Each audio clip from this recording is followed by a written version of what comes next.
What's up, everyone? You're tuned into the illest podcast ever. My name is DJ Illinois, and as always, we take today's trending topics and debate their deeper meaning.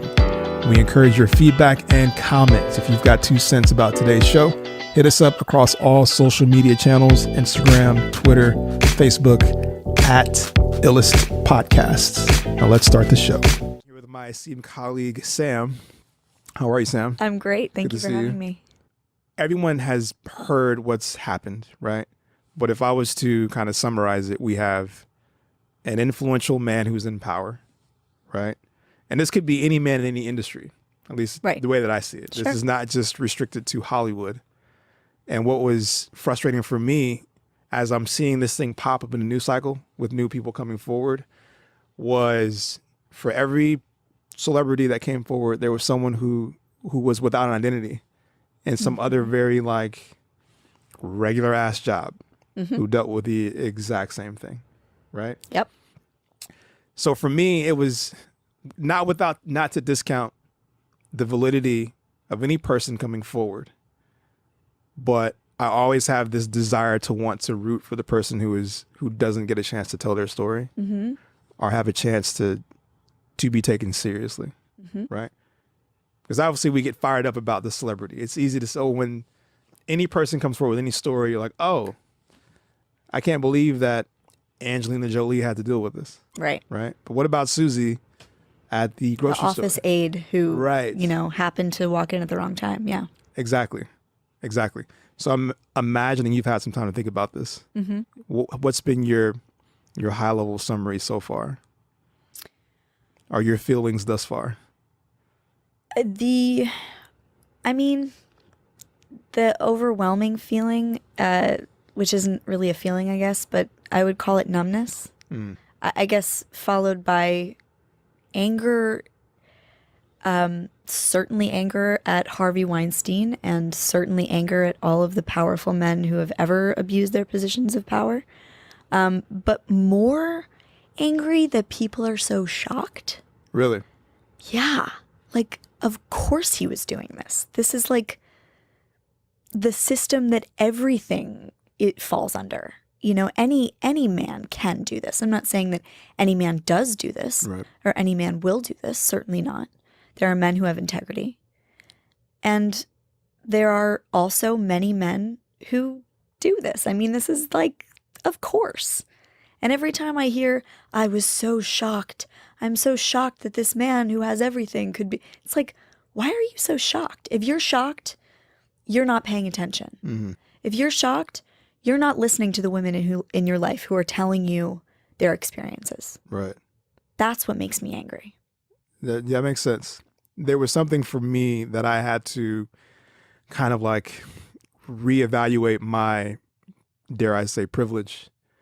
And it came out when Nelly, did you hear about Nelly's rape accusations? No. Do you remember Nelly? Yeah, of course. Okay, so Nelly is on tour with this massive country act. I think Florida Georgia line. Okay. And Nelly's on the bill with Florida Georgia line, right? So a couple months ago, a young woman came forward saying that she was raped on Nelly's tour bus. And a lot of people who I know were like, there's no way that Nelly would do that. This idea that Nelly can have any woman he wants, and why would he need to rape someone? Right. Exactly.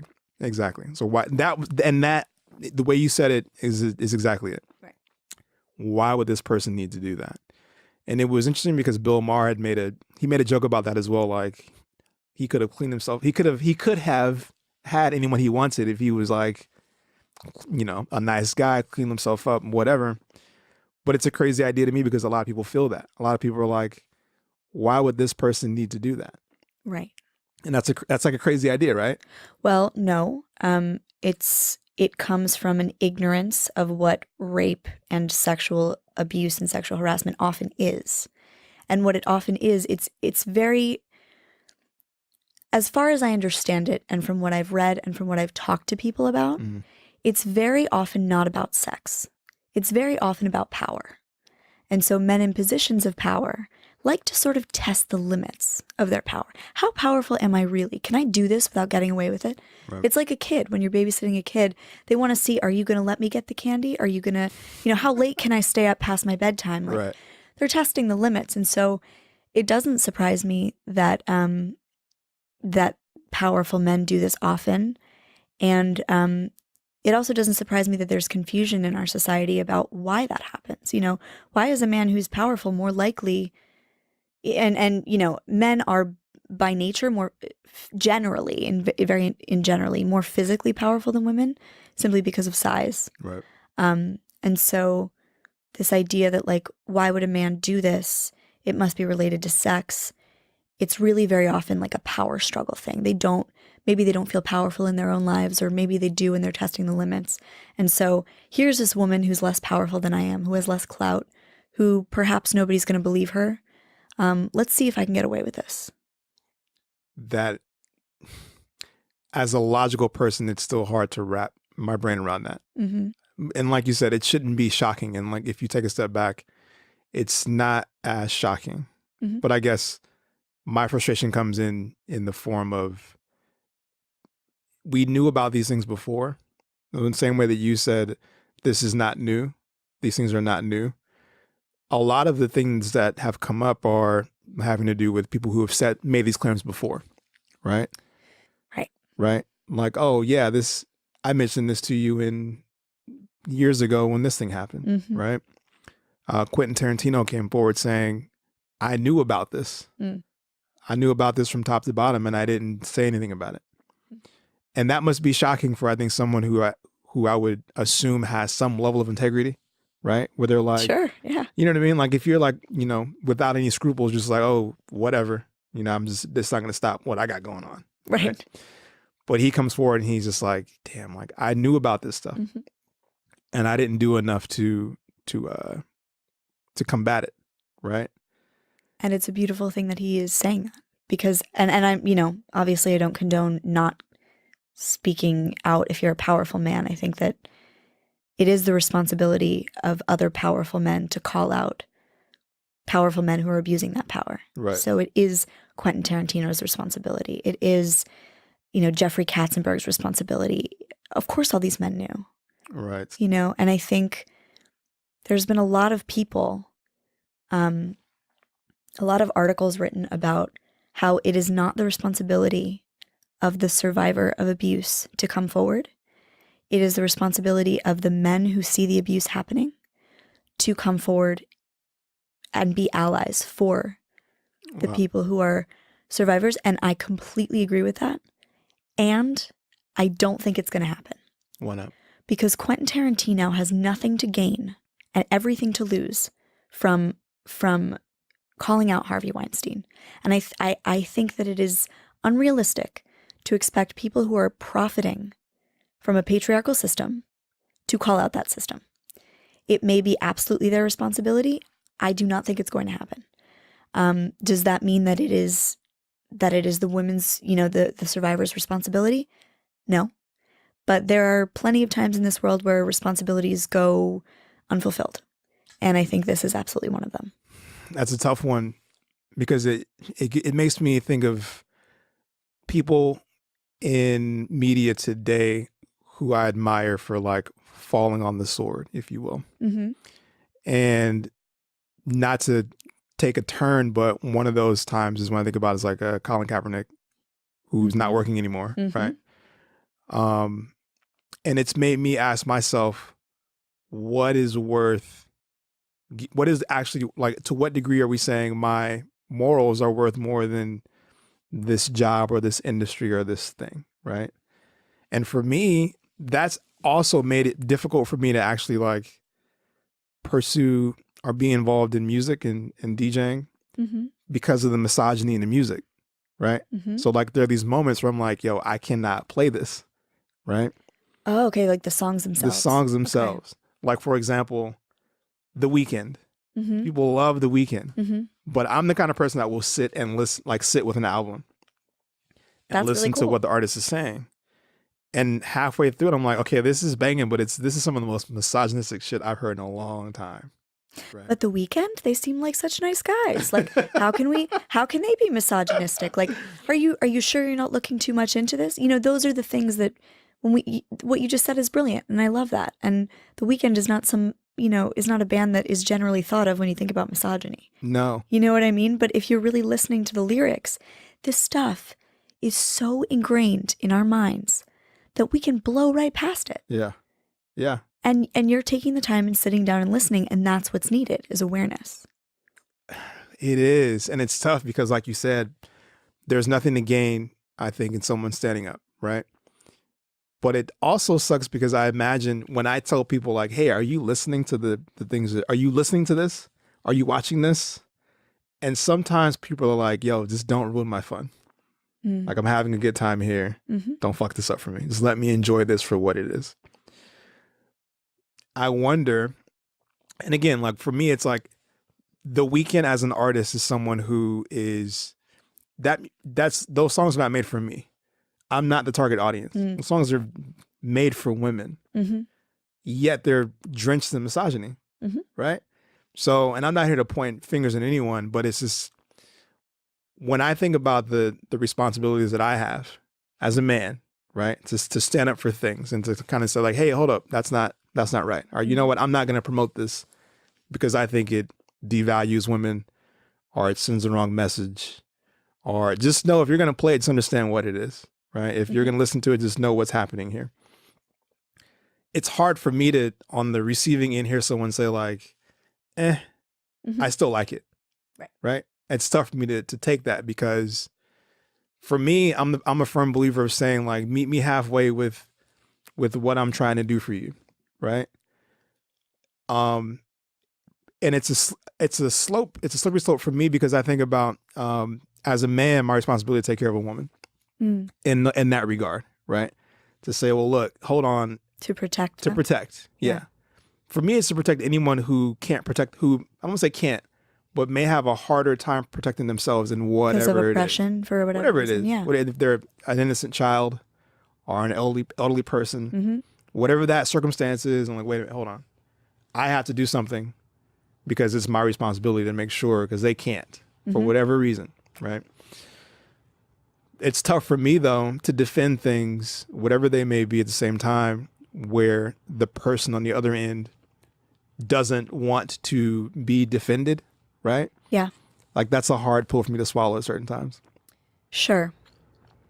I think going back to the first thing of like that, don't ruin my fun idea, to me, I can make a direct correlation between that and denial, right? So like there are people who just don't want to see what there is to see. Right.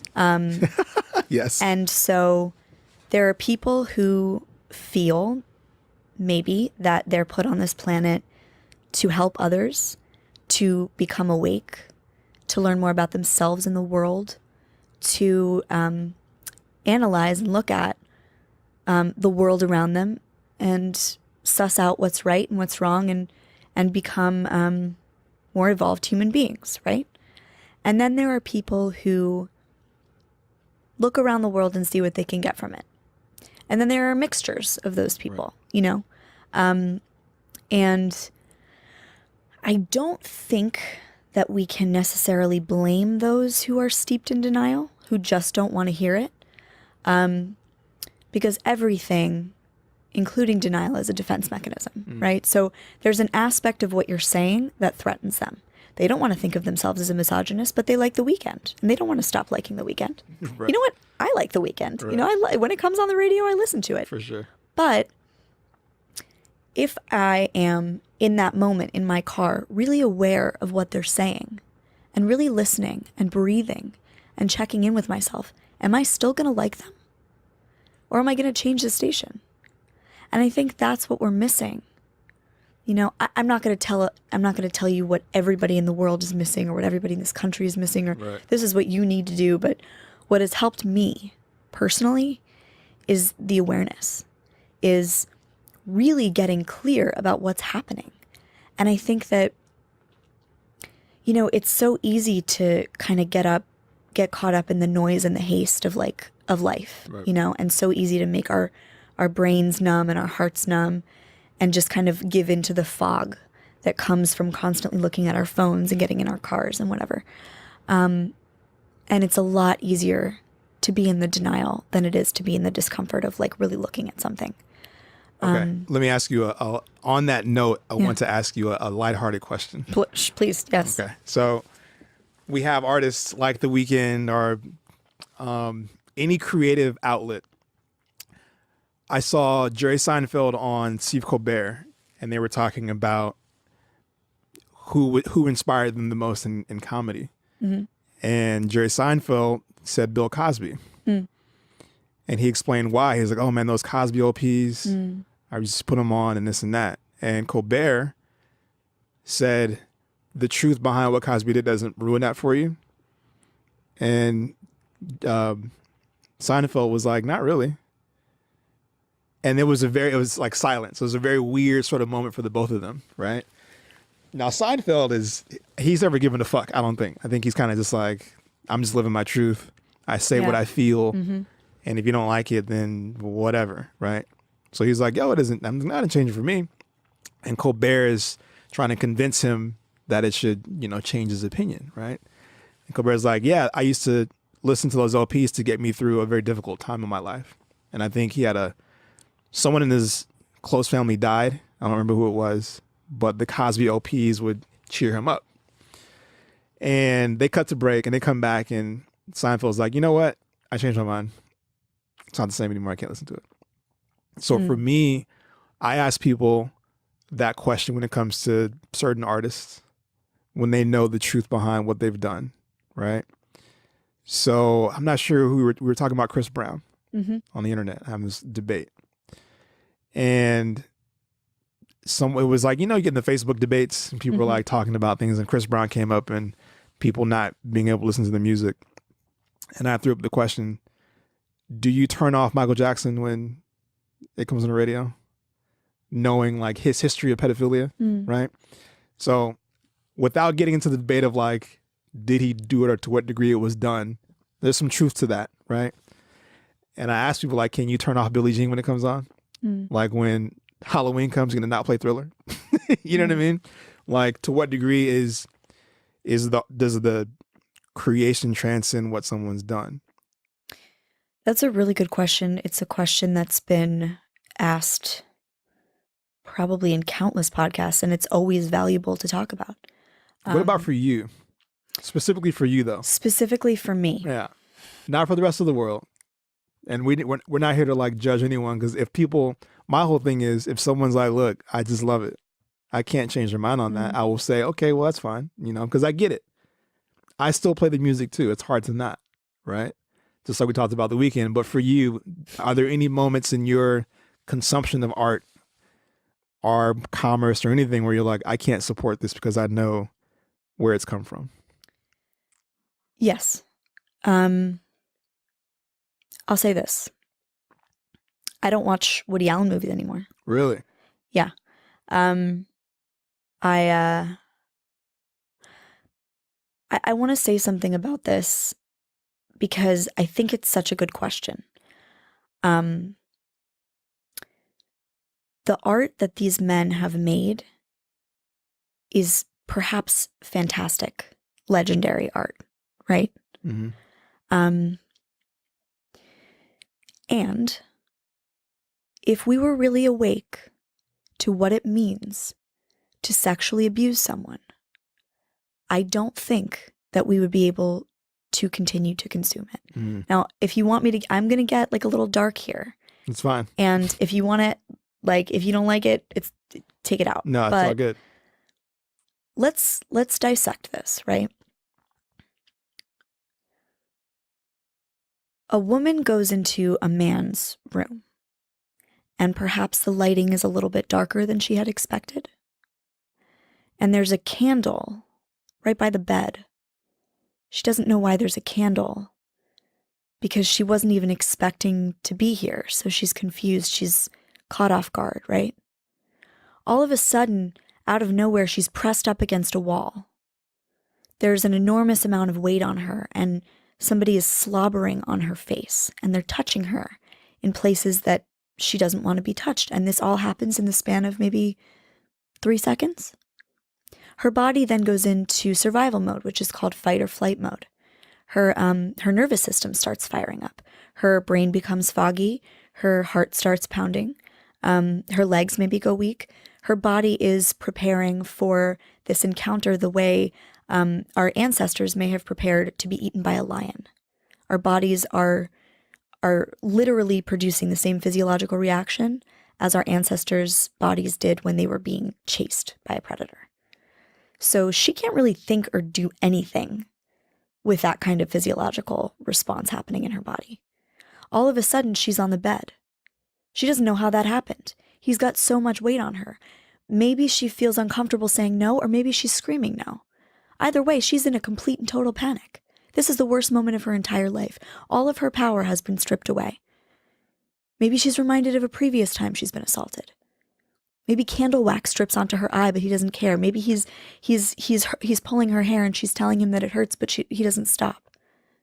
These are the realities of being sexually assaulted. And then, of course, I'm not going to go into graphic descriptions, but we all know what happens. Right. And can we imagine that? And can we breathe into that? Because it's very easy to just put the label of sexual assault onto this whole Harvey Weinstein thing. But let's think about it in a sensory way. You're being stripped of your power. What is being done to you is a diabolically evil thing.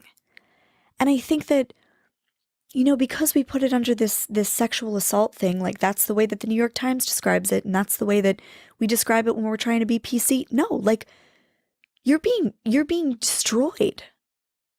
That is what Harvey Weinstein has been doing to these women, is taking apart their hearts and their souls. And I'm not going to speak for them. I'm not in their position. Maybe they didn't feel the same way about their sexual assault as I and the women that I've spoken to have. But I've spoken to so many women, and that kind of thing absolutely destroys them. And sometimes they recover, and sometimes their heart is mended, and sometimes it's not. And sometimes they continue down a path that is destructive, and sometimes they rise above it. But no woman should ever have to be placed in that position. And so when I get really real with what it is that Woody Allen and Roman Polanski and, Chris Brown and now Nelly and, Harvey Weinstein all did, no, I cannot watch their movies anymore. They've taken someone's soul so that they could have a power trip. In no way is that the type of art that I want to endorse, So I think I'm so glad that you asked that question. I don't think a lot of people think about it in those terms. Yeah. Because I think it's not something that I think people are necessarily privy to in that detail, in that way. Right. Right. So it does take someone to help you understand it at that level to empathize with it even more. Right. Yeah, sure. I remember years ago, I was DJing a party, and I wasn't DJing at the moment, but I was scheduled to play a party. And it was usual, it's nightclub, right? So it's just music, alcohol, people partying, et cetera, et cetera. And I see this girl who looks like she'd been drugged, kind of just stumbling around. And there was this guy who was trying to remove her from the club, right? He was trying to take her home. And as I'm just observing, looking at the dynamic, I'm like, she doesn't know this guy. Mm-hmm. And he looks like he has some unsavory sort of, intentions. Mm-hmm. So I walk up to the both of them and I kind of wait for a moment to ask her, hey, are you okay? Hey, do you know what's going on? Mm-hmm. Are you aware of any of this? She's just not there, right? So I turn to the guy and I'm like, hey man, I don't think she wants to leave with you. And he's like, no, it's fine. She's fine. So I ask her, do you want to leave with this person? And she still can't respond. Wow. Right. So I asked her, would you feel safer staying here with me or leaving with him? I'm trying to frame this in a way that like will get her to like not leave and for him to comprehend that like this is not going to happen, right? Without making a scene, without like, because some situations require some level of finesse. Mm-hmm. If you're going to actually put yourself in a situation, and this is like, I guess my advice to people is like, and I'm going to ask you the question as well. If you're going to choose to stand up for something, just understand that there's going to be some repercussions to that, right? Sure. So that's why it's so hard. That is why it's hard, yeah. And I'll like to deep dive into that. But I'm like, okay, knowing that I'm about to confront this person who I don't know, who could flip, who could, stab me or some weird shit. I just don't want to make it an issue, but I need to separate the two of them. So I'm just thinking, what can I ask her that's going to, make him back off and go away? So I'm like, do you want to stay here with me or do you want to leave with him? And she just like falls on my chest. And I'm like, sorry, bro. Like, not tonight. So he just walks off. And I'm like, all right, well, let's find your friends and let's get you home. So we're just walking around. We eventually find her friends. And I told them what happened. And this came up because I was thinking about when these things come up, I always ask myself, like, okay, well, what can I do? Or how do I make myself aware of things moving forward? Because sometimes you either are not aware of these things or you may live in a sense of denial or you may be afraid. So I had to go back and say like, okay, am I prepped to confront these things when they come up? Because they will, right? They definitely will come up again. And I want to be prepared to deal with it, right? If I have to kind of do something and it results in a situation getting escalated or not going smooth or getting fired or getting whatever it is, just knowing that like, well, I did what was right, and being okay with it, right? So how do you think people should prepare themselves or even be able to stand up for these things across the board? This could include like actual confrontations of someone on the verge of getting assaulted. This could be things in the workplace that are verbal, right? Because it comes in layers. We put it under the assault umbrella, but there's always ways that we can stand up and do something. It could be as simple as like people who are catcalling or, unsavory comments in the workplace. What can people do to have that confidence to actually say something? Amazing. I'm so glad that we're talking about this. This is so good because it is uncomfortable, right? Like we live in a society where it's like not really comfortable to call people out, confront people. Yeah. Yeah. And you don't want to be thought of as like the uncool guy or like, why are you being such a feminist today, dude? Or like, like whatever, like, why are you so uptight? Right. So the first thing I'll say is it is hard. It is definitely hard, and definitely be prepared to be shut down. That's a lot of the times why we don't stand up for things is because we don't want to cause a problem or, we don't want to be shut down in any way. We're avoiding humiliation. We're avoiding the embarrassment. And so I really like the way that you handled it, which was very calmly. And it really, the way that you described that you handled it really wasn't about you. It really wasn't about the ego of, I am Superman coming to save this girl. It was really about like asking her questions, right? So asking questions can be an amazing tool. And they can be asked in such a calm way, just the way that you did it. Rephrase the question. If somebody is too drugged out to answer a question, they are not in a position legally where they are able to give consent. So what you did was great. Like you really, you needed something from her to get the other guy to see rather than just dragging her away from him. Right. And so you finessed it in a way that was like she was giving an answer, even though she couldn't give a verbal answer. Right. And you helped her find her friends. Everything that you described was fantastic. Workplace stuff is a little bit different. And I know that you were describing you were DJing. The man wasn't your coworker. No. So it might be a little bit trickier when it's a coworker. And so I suggest, if somebody's saying something that's misogynistic or racist or anything, anything that oppresses another group, transphobic, homophobic, I would just look at that person and be like, I'm really not cool with what you just said. That was a kind of a creepy thing you just said, or like, that made me really uncomfortable. And I really highly recommend not getting angry. Like, can you speak your truth in a way that is unemotional? Not that I think that we should suppress our emotions, but I think especially in the workplace, it can be a lot more useful to say something minus the emotion. The workplace is the place to hold back on the emotions. Right. Maybe in close friendships, close relationships, maybe not. But in the workplace, absolutely. And so I would say calmly question it, calmly confront it. If you're not ready to do that, you're not ready to do that. Nothing I say or you say or anybody says can really convince a person who's not ready to stand up for their beliefs to stand up for their beliefs. Of course. And I think it takes a certain amount of maturity to understand the bright side of standing up for your beliefs, right? Because like, what's the downside of standing up for your beliefs? You could get fired, you could get ostracized, you could have an awkward relationship with that coworker. But what's the bright side?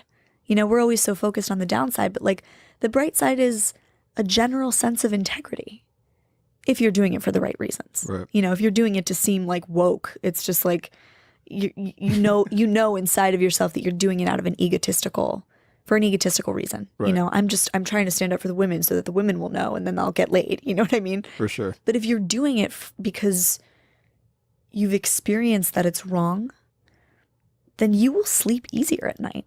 Like you will feel love for yourself. You will be proud of yourself. You will feel a sense of integrity that will be carried with you throughout everything you do. Like that's the upside. Right. Yeah, for sure. For sure. I'm going to ask you a separate question. Mm-hmm.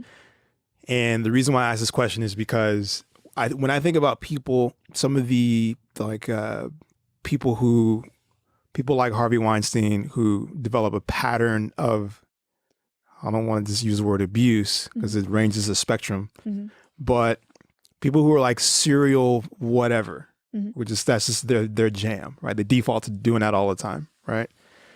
So you have people who go across the spectrum of their level of how much they will abuse their power. And I think about these things in terms of how do we absolve this in the long term? It's always a question for me with anything, right? These things have been going on forever. It's not really necessarily new. It's not new to our society.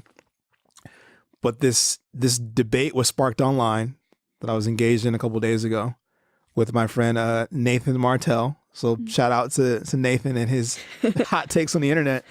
But he had posted something on the internet about like pornography, right? And Americans' consumption of pornography, right?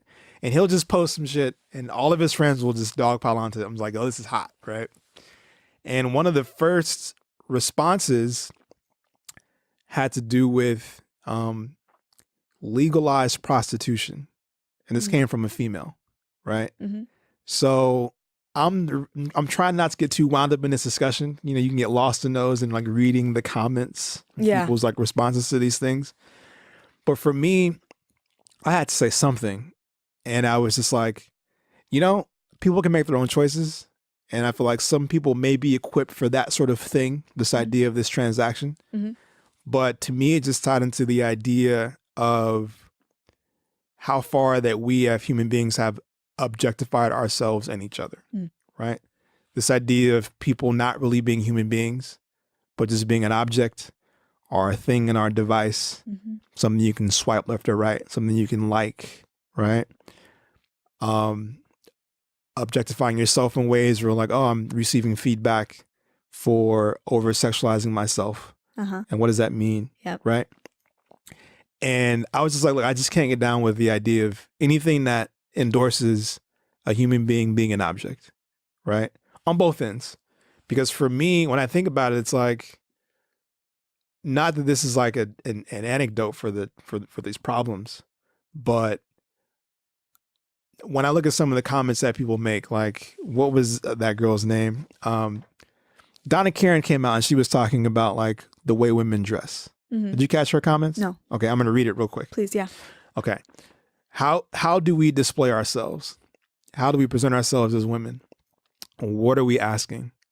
Are we asking for it, by presenting all the sensuality and all the sexuality? Mm. And I thought about that, right? I had to stop and really think what she was saying, is that it's at first it's like, well, fuck you, right? Like no one asked for any of this shit. No one asked to get raped, right? But then I stopped and thought, and this is a false equivalency, but I'm gonna make it anyway. Okay. Okay. This is not an endorsement, but this is my thought process. Okay. When gang culture was big in Los Angeles, I couldn't go to certain places wearing red or blue. Mm. I was literally asking for it. This is not the same thing, right? Right. But I stopped and thought about it. I stopped and thought like, well, shit, How were you aware of where to wear red and where to wear blue? Like how did you know? Based upon experience. So you had been to a place before and maybe you'd worn the wrong color? Or someone had told me. Someone had told you? Or it was like folklore, like if you go down this street wearing that color, someone will confront you. Okay. And it may cost you your life. Have you ever had an experience like that? Obviously it didn't cost you your life, but have you ever been you've felt like somebody was aggressive towards you because you were wearing the wrong color? Most definitely. Yeah? Okay. On multiple occasions. Cool. Okay. Yeah. So I mean, that's not cool, but interesting. Right now, it is interesting, right? Because it's not really a thing nowadays. But there was a point in time where that was the thing, right? Sure. So I'm like, well, I'm going to make a choice to put on this red hat today, knowing that it may, result in a confrontation. But I don't want to be constricted. I don't want to have someone tell me how to do this or what to do. Just like I want to wear what I want to wear, and I had to deal with it, right? I didn't die. Thank God, right? But it could have resulted in me losing my life. And for me, thinking about it for myself, I had to say, well, I like wearing what I want to wear. Mm-hmm. At what cost is it worth? Mm-hmm. It was like, you know what? This is not worth it anymore. I'm gonna go ahead and put this red hat down. Mm-hmm. Or I'm not gonna go there dressed that way, right? And again, this is not the same thing, but for me, when I think about it, when I look at the whole spectrum of these things, I look at it and I ask these questions. Questions I ask are like, when I see our society perpetuating these things and endorsing them across the board, where we have women who are hypersexualized and objectified for financial gain to endorse products, right? Like, what does that do to men and women, right? How does that make us view the world and each other? And it makes me even like sick of like capitalism in a way, because I'm like, damn, I can't sell a product on its own merit. I gotta like sexualize it, right? I will tell, if it were up to me, I'd tell a man like, just because she's dressed that way doesn't mean she asked for it. But I'd also tell my daughter to be mindful of the way she presents herself in certain situations, right? And for me, it's like, I'm not going to remove blame from anyone in any way, shape, or form. And this doesn't mean that like more weight doesn't rest on the person who is assaulting someone, obviously, right? But when I ask myself, like, if I have a daughter, that's the thing. And I don't want to restrict her. She makes her own choices, right? You do what you want to do, but just understand that, like, I don't trust these guys. So like, hey, where are you going tonight? Dress like that. Just understand that like some people are not for you. They don't have your best interest at heart, right? So it made me ask that question. And it's a shitty question to ask on both ends. And I'm not advocating for what Donna Karen had to say. But when I stopped and had to unpack it a bit to say like, well, shit, it's not the same thing that I almost got killed by some dumbass gang member who didn't like my hat, right? Not the same thing. I mean, I think maybe it is. Is it? Yeah. I mean, sure. It's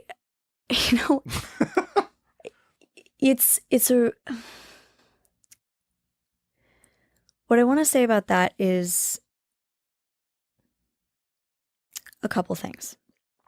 The first thing is that I want to just bring it back to talking about what these men who are, maybe a man approaches a woman because of the way she's dressed. Maybe he rapes her. Maybe he just says stuff. Right. Maybe he is totally respectful and goes away. Or maybe, he abuses her, right? In some way, shape, or form.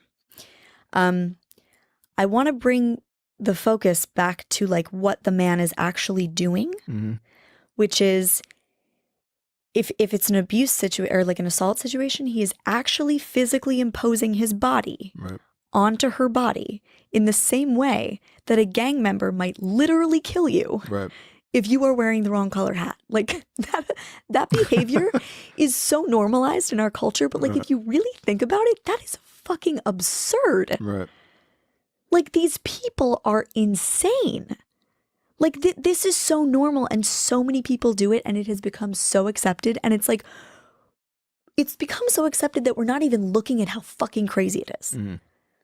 In no civilized human being would there be any compulsion to force yourself on another human being in any way. Even in conversation with somebody, I don't want to force myself on them. I am a person who has developed healthy boundaries. I know what I want and what I don't want. I know how to protect others and how to protect myself. I don't even want to force myself on another person in conversation. Like, that is because of healthy boundaries. These people, these men who are hurting these women are breaking and crossing a sacred boundary that, I mean, it just blows my mind how, like, we don't even pay attention to what they're doing. We're just like, well, boys will be boys. It's going to happen. And it's like, no. Is it okay for a gang member to kill you because you maybe unknowingly or maybe knowingly walk into the wrong place with a red hat on? That's fucking crazy. They need to get their shit together. Like, get your fucking shit together. Go to therapy. Like, this is not right. This is not okay. And absolutely, warn your daughter.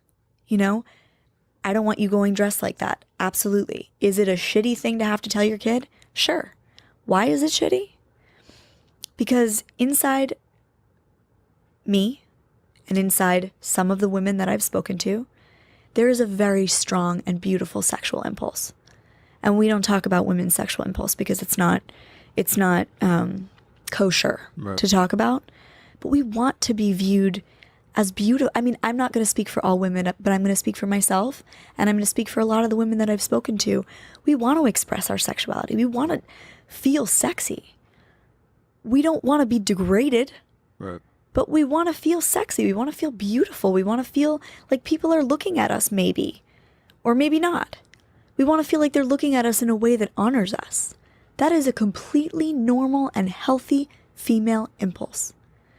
And so if we go out dressed and we feel that the clothes we're wearing accents our body in ways that make us feel beautiful and sexy, and maybe we want some attention, that does not mean that we want a penis inside of us when we're not asking for it.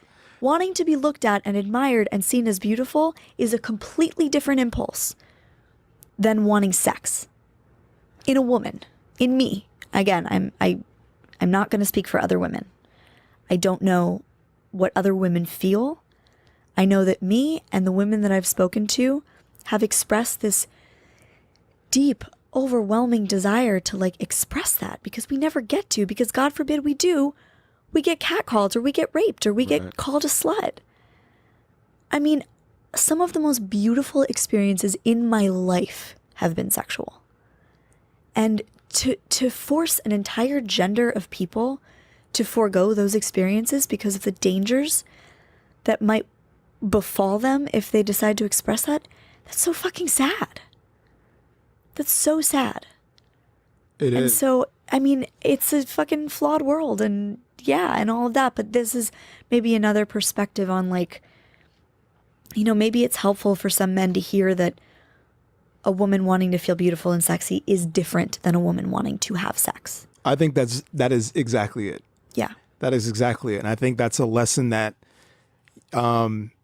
parents can teach their young men.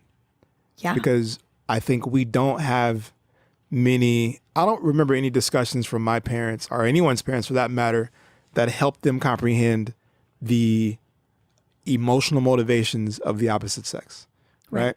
So for me, if I told a young man like, hey, a woman wants to feel this way, that may have nothing to do with you, right?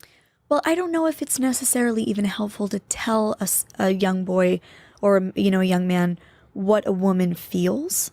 I wonder if maybe it's just, I wonder if it's maybe just more helpful to say, like, this doesn't always mean that they feel this. You know what I mean? Because I think it's dangerous to sometimes, like, if I were to tell my daughter, like, a guy always just wants to have sex with you, Of course. you know, then that will probably be damaging to her and to any men that she dates, you know? Right. But to say, like, you know, a man isn't always looking for a relationship. He isn't always looking out for your heart. Right. So be wary. Of That course. I think it would be fantastic. Yeah. You've put it very well. We don't ever want to put anyone in black or whites, but there are things that I may not understand about a woman, and this also changes with age, right? So this conversation morphs as we get older. Sure. The things that we desire on either end of the spectrum may change. There's some things that we share. So like you said, it's dangerous to speak for all men or women, but there's some things that we share collectively. Sure. And it's okay, right? Obviously, you want children and adults to not put people in a box. But the reason why I think it's so important is because we live in an age where these images are in front of us all the time. And I always worry about young people. My worry usually rests on my kids who are adolescents, who are experiencing these things, learning about their bodies, learning about relationships and things like that, right? And if there's no one to coach them through these things, then they're forced to figure it out themselves on both sides of the spectrum, right? So at a certain point, I learned, like there may be a moment where a woman wants to just feel sexy. There's an expression there, right?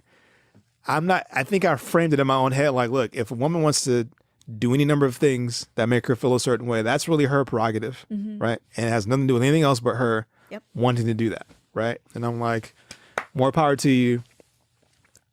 We should at least celebrate that, right? Like, yes. Like my joke is always, it's not the same thing, but I have this running joke, like if someone does something wild, I'm like, yo, wave that freak flag. You know what I mean? Yeah. Pull it out and fucking wave it. And we should applaud you for that. Absolutely. I do worry Because about... we all have a freak flag. Yeah, exactly. Right? We all have it. one. We do. I guess I do worry about a situation where we combine a device where we can take photos and a young person who doesn't know that some of this shit is forever once it's on the internet, right? And we have these things that are built to make us addicted to them, and we receive feedback from them that we may not get in real life when we're seeking validation. And if I do something that is salacious or hypersexualized, that may not reflect how they feel. It may just be like, I'm seeking validation, right? This is how I get it. I just worry about that, right? So for me, I don't want a young man to see that as an invitation. I don't want them to perceive that in anything more than it's not, right? Because people can that's a great point. And it kind of ties back into the prostitution thing of like a woman is trading her sexual sovereignty for money or for validation, right? And that is absolutely something that happens. And sometimes an expression of a woman's sexuality is that, is I'm literally just trading one thing for another. And it's not an expression of sacred sexuality, right? Right. So what we have to look at then is how are we treating the women in our lives? And how are we taking care of each other?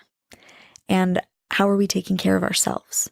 That is something that I think, that's a societal issue at its core. You know what I mean? For sure. So yeah, absolutely. I mean, I'm worried about that stuff too. You can express yourself all you want sacredly, but then somebody interprets it wrong and you can't get a corporate job, when you come.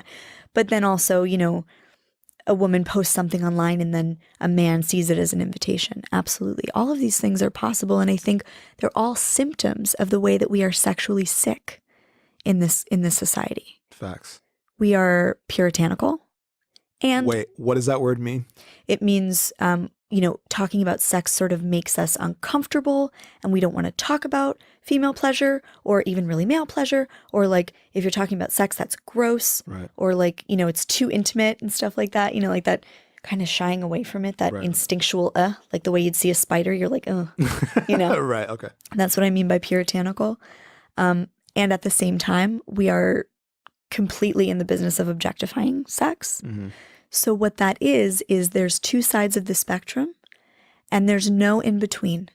And the in between is where the intimacy of sex lies. And that's the scary shit. That's the shit we don't want to talk about. Right. That's the shit we don't want to deal with. Because it's scary when you're making love to somebody and you're looking in their eyes and they are fucking seeing you. That's terrifying. And we don't want to deal with that. We have our cell phones and our jobs and our cars and our, our stuff. Our stuff. Yeah. We don't want to deal with heart to heart. I don't want to deal with your heart and your spirit. I just want to get stuff and be cool and whatever. And that's the juice of life. Right. That's the fucking reason we're here. Like I played that game for so long. And in some ways I'm still playing it. But when I let go in those moments and I'm able to live in the intimacy, the middle part, fuck, it's good. It's so good. I'm not just talking about sex. I'm talking about in general in life. Like, so you wrote an article about that. Yeah. Right? Yeah. And I was so compelled by it because I've over the past year and some change, I found myself like deep diving into that emotional space. Right? Cool. So is there anything that you would suggest to someone? Because to me, I think when we do dive into that, a lot of the bullshit that we would do to each other really just melts away. Mm-hmm. Because you don't want to hurt someone when you're operating in that space. You're like, why would I want to do that? You only want the best for them and yourself. Right. When you're kind of like in that pool of the feels, for lack of a better phrase, right? Like, yo, I'm in it. And I just want to like show love to you, or like whatever, however you want to describe it. When you're there, you don't want to do anything that hurts anyone. You only want the best for yourselves and each other and just for the world in general, right? But I can only say that I got there through a series of just like looking at myself and how I felt and having a level of awareness of my own feelings, like some sense of measurement, like, oh, this happened and it made me feel good. So I can say that, oh, I can continue this way, right? For someone who is not that acutely aware of their own feelings or how they respond to things, how would you suggest someone kind of reach their own enlightenment? Because it sounds like a long path.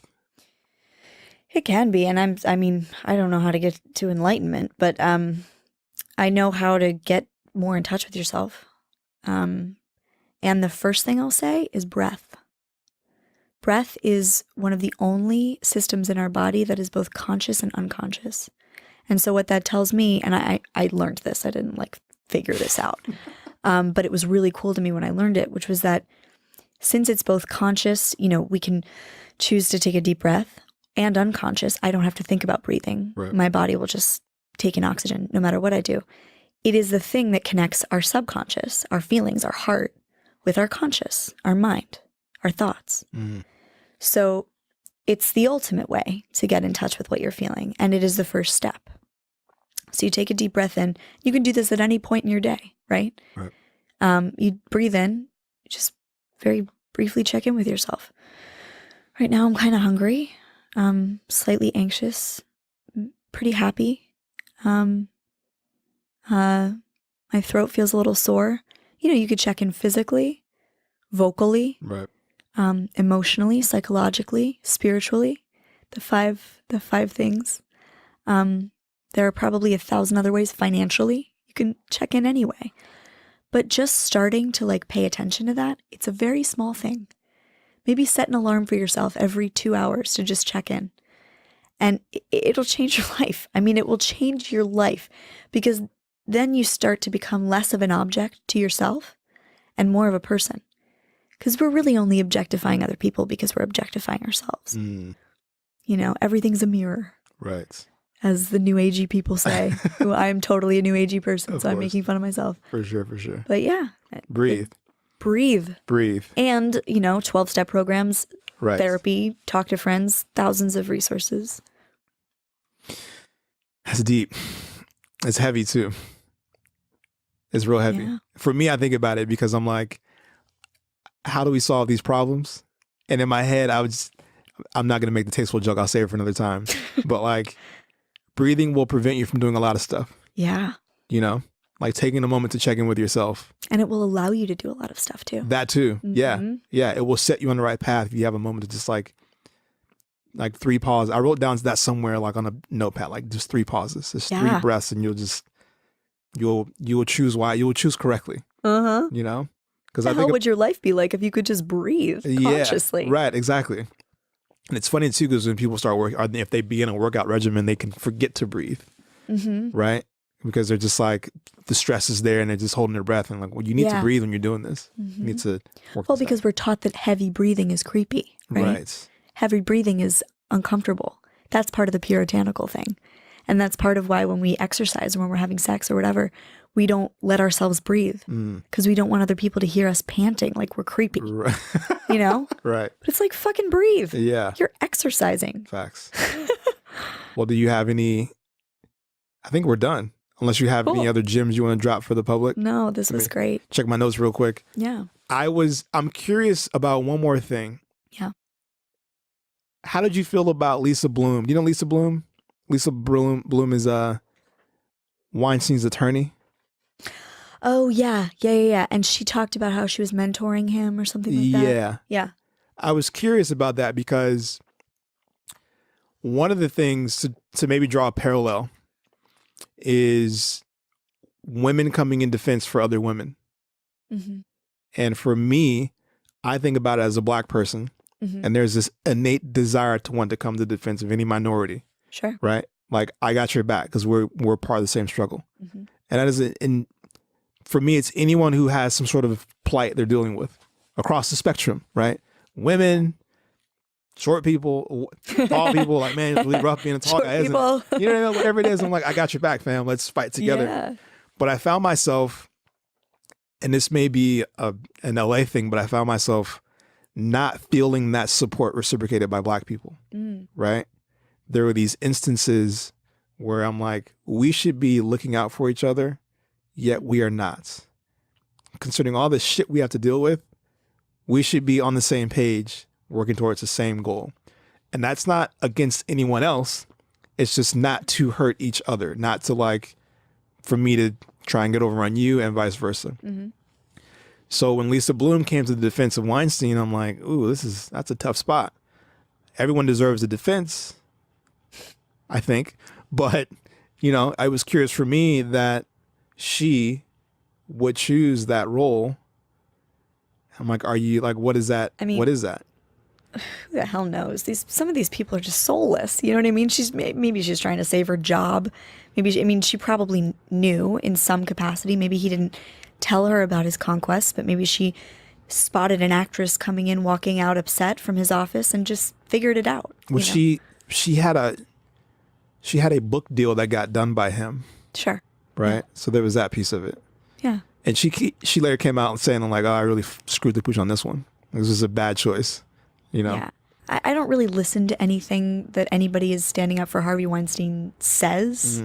The guy needs like a 12-step program, some serious therapy, and to like be separated from all women. Right. He's a monster. Remember, like, I want people listening. I know you remember because it's awesome that you're talking about this in your podcast. But I want people who listen to remember what he actually did. Remember the candle wax. Remember the hair. You know, create your own adventure.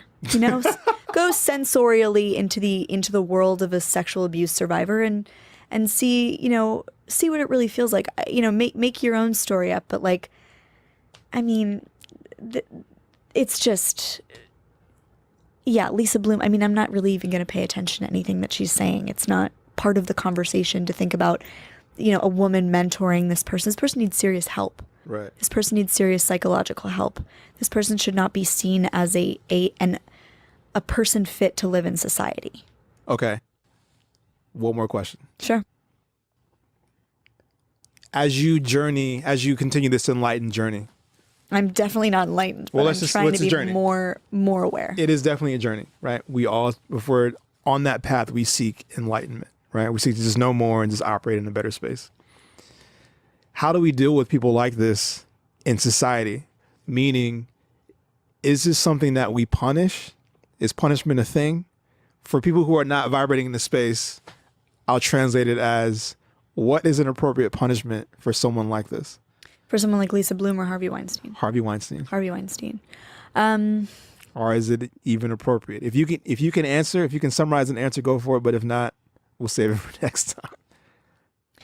I don't know. I mean, that I kind of don't really believe in like.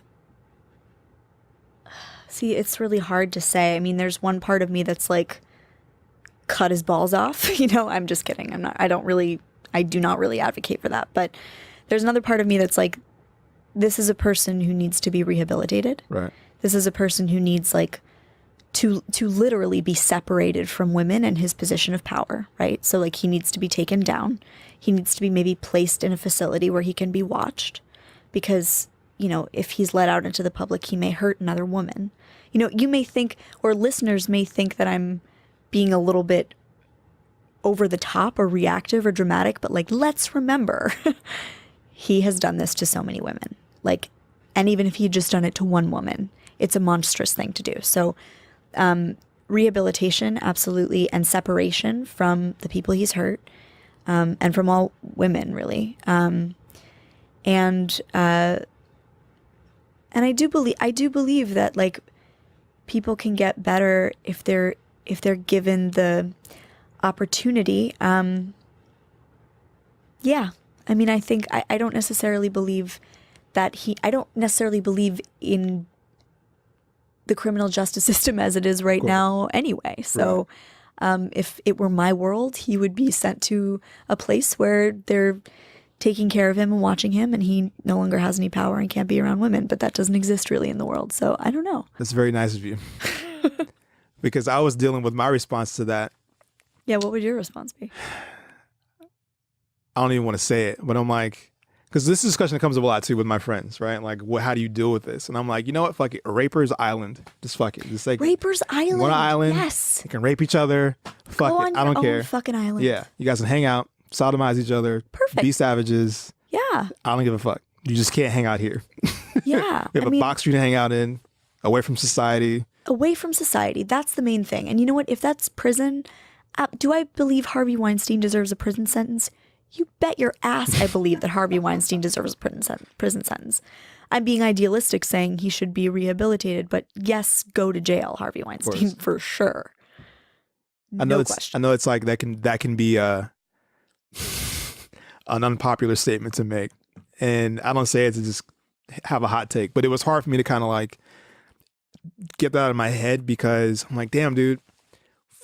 I knew, or at least I had a visual of what it meant to have someone like take away your most intimate thing, right? And it's always been hard for me to not see justice in the sense of like, oh, I'll just take the same thing back from you. We'll just call it even, right? Right. And as I began to kind of like take a step back and like, yo, that's just not really, you're not really vibrating at your highest, your best. Right. Like, I know, man, but still, it's hard. It's hard for me to get past that. You know what I mean? It's hard for me to kind of get out of that space. Yeah. So until I have a better solution, I'm going to propose jail, prison, Raper's Island. Raper's Island. Raper's Island. Hey, Barbados is empty. You know what I mean? Fuck it. We'll put Maybe Atlantis will rise up again. You know what I mean? Go there. Perfect place for them. Parachute them off a little plane. You hang out. Some snacks. 90 days of rations. Yeah, that's great. Good luck. After that, they can start eating each other. There it is. Do you want people to find you on the internet if they hear this? Please, yes. I also wanted to mention, if you don't know of any resources, you know, there are hundreds of thousands of resources on the internet and in the world for survivors of sexual abuse and assaults. And if you can't find any, contact me. My Instagram handle is @SamanthaColicchio. The last name is Colicchio. And I will hook you up with any one of many resources. The one thing I will say is that the one resource that matters the most, and the one resource that will ensure that those other resources are actually properly utilized, is your intuition. So I encourage all women to cultivate that and cultivate trust in themselves when they know that something is wrong, to know and believe themselves when they know, when there's something inside of them that's saying there's something wrong.